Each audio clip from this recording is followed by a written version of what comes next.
মই একাপ চাহ খাবলৈ লৈছোঁ আৰু এই কাপ চাহ একাপ সাধাৰণ চাহ নহয়, আমি সচৰাচৰ খাই থকা চাহ নহয়। আজি তাৰিখত 100 জন মানুহৰ 90 জন মানুহৰে এই সমস্যাকেইটা থাকে। কি থাকে যে হাই প্ৰেছাৰ থাকে, চুগাৰৰ সমস্যা থাকে, লিভাৰৰ সমস্যা থাকে আৰু কলেষ্ট্ৰলৰ সমস্যা থাকে। আৰু এই আটাইকেইটাৰ সমস্যা সমাধান হ'ল এই চাহকাপ। আৰু এই চাহকাপ হ'ল ৰোজেলা চাহ, ৰোজেলা টি। আৰু ৰোজেলা টি বুলি ক'লে বুজি নাপাব, ৰোজেলা টিৰ মেইন গছজোপা হ'ল এইজোপা, যিজোপা গছ আমাৰ প্ৰত্যেকৰ ঘৰতে থাকে। অসমীয়া মানুহৰ প্ৰত্যেকৰ ঘৰতে এজোপা টেঙামৰা গছ থাকেই, কিন্তু টেঙামৰা গছক আমি বহুত বিশেষ পাত্তা নিদিওঁ। আৰু এই টেঙামৰাৰ পৰা প্ৰস্তুত কৰা ৰোজেলা টি কিন্তু অতি স্বাস্থ্যসন্মত। আৰু এই ৰোজেলা টি যদি প্ৰতিদিনে সেৱন কৰি থাকে তেতিয়াহ'লে উচ্চ ৰক্তচাপ, চুগাৰৰ সমস্যা, কলেষ্ট্ৰলৰ সমস্যা, লিভাৰৰ সমস্যা, এই সমস্যাকেইটা আৰু কেতিয়াও নহয়। গতিকে এই আমাৰ যিজোপা টেঙামৰা, এই টেঙামৰা যে এক মহৌষধ হ'ব পাৰে সেই কথাটো কিন্তু আমাৰ বহুতেই নাজানে। টেঙামৰা গছ বাঢ়ি গ'লে কি কৰে, যধে মধে কাটি পেলায়। এই ৰোজেলা টিৰ সোৱাদো বহুত ভাল, আপোনালোকে লেমন টি খাই থকা নিচিনা লাগিব, বহুত বেছি ডিফাৰেঞ্চ নাই। এই যি ৰোজেলা বা টেঙামৰাত হিবিস্কাছ এচিড বুলি এবিধ এচিড আছে, আপোনালোকে জাৰ্নেল অফ নিউট্ৰিশ্যন 2009 গুগলত চাব। ইয়াত থকা হিবিস্কাছ এচিডৰ কাৰণে ৰক্তনলী, আমাৰ যিবিলাক ৰক্তনলীৰ প্ৰসাৰণত সহায় কৰে।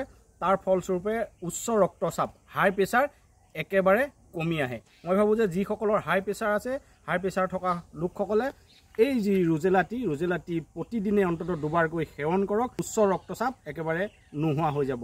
আৰু আপোনালোকে যদি টেঙামৰা আপোনালোকে নিজেই যদি এনেকৈ বনাই ল'ব নোৱাৰে, তেতিয়াহ'লে মই কমেণ্টত লিংক এটা দি দিছোঁ, সেই লিংকত গৈ আপোনালোকে ৰোজেলা চাহ আপোনালোকে কিনিও খাব পাৰিব। মই কমেণ্টত লিংকটো দি দিছোঁ।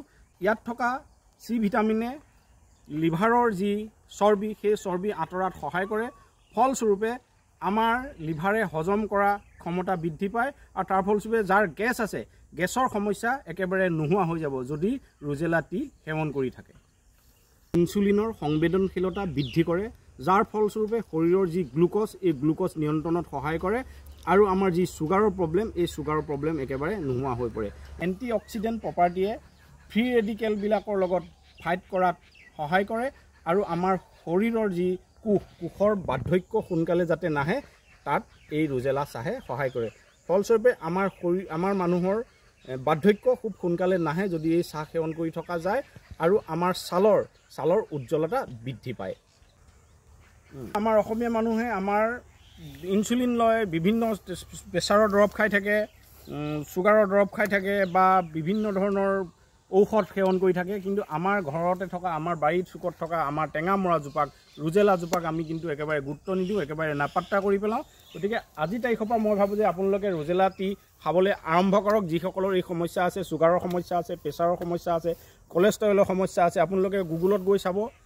আৰু যিসকলে এনেকুৱা কেঁচা টেঙামৰা পোৱা নাই, আপোনালোকে অনলাইনত গৈ কিনি ল'ব পাৰিব। মই এটা লিংক দি দিছোঁ কমেণ্টত লিংকত গৈ আপোনালোকে ৰোজেলা টি কিনিও খাব পাৰিব। গতিকে আজিৰ পৰা মই ভাবোঁ যে আমাৰ এই আপোন অসমীয়া জাতিৰ আপোন টেঙামৰাজোপাক কিছু পাত্তা দিয়ক, মৰম কৰক, ৰুবলৈ আৰম্ভ কৰক, আৰু ৰোজেলা টি খাবলৈ আপোনালোকে অভ্যাস কৰক। ধন্যবাদ।